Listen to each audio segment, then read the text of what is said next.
Welcome to the first episode of our Stoic journey. Today, we confront a modern challenge through the lens of ancient wisdom. Self-control, a virtue held dear by the Stoics, has always been a cornerstone of living a fulfilling life.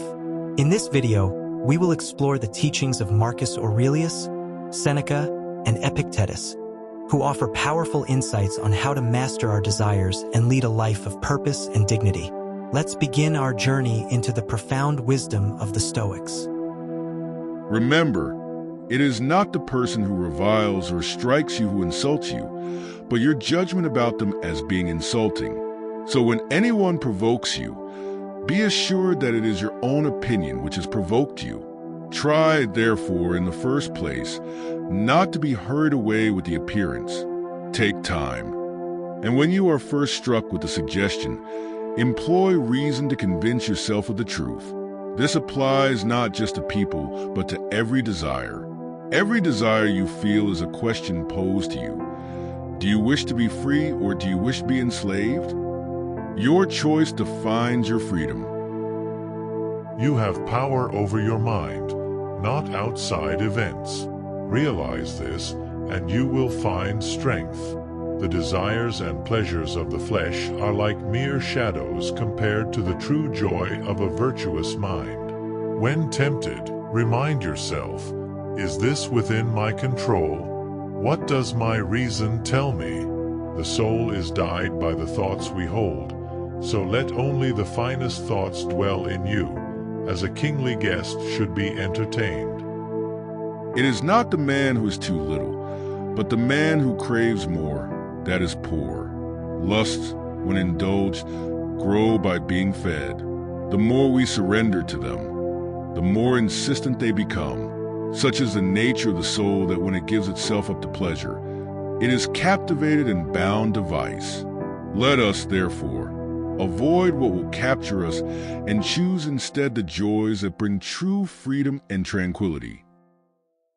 If a person gave your body to any stranger he met on his way, you would certainly be angry. And do you feel no shame in handing over your mind to be confused and perplexed by anyone who happens to verbally attack you? Why do you let your desires govern you? If you are ruled by desires, you are not in control, but a slave. The wise man is free, content with self-discipline and mindful of his higher purpose. Discipline of the mind leads to discipline of the body. Start by regulating your thoughts, and your actions will follow. At dawn, when you have trouble getting out of bed, tell yourself, I have work to do as a human being, as a philosopher. Why am I dissatisfied if I'm going to do what I was born for? The things I was brought into the world to do? Or is this what I was created for? To huddle under the blankets and stay warm. So you were born to feel nice.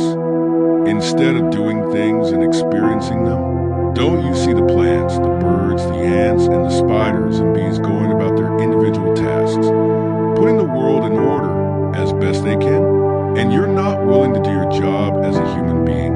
Why aren't you running to do what your nature demands? Be resolute and dedicated to a higher purpose beyond the gratification of fleeting desires.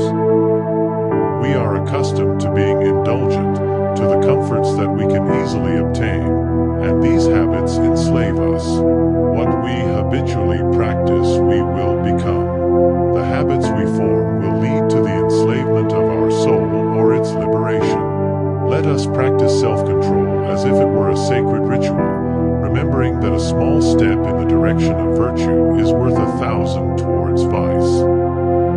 It is better to die of hunger with a clear conscience than to live in abundance with a troubled mind. Eat in moderation, desire in moderation, and live in moderation. What is the purpose of a banquet if it only leads to a burdened mind and a weary body? The wise man eats to live, but does not live to eat. If you desire a thing, ask yourself if it is necessary for life or merely for pleasure. Those who master their desires will master their destiny. The Stoics teach us that the true power of a human being lies in self-mastery.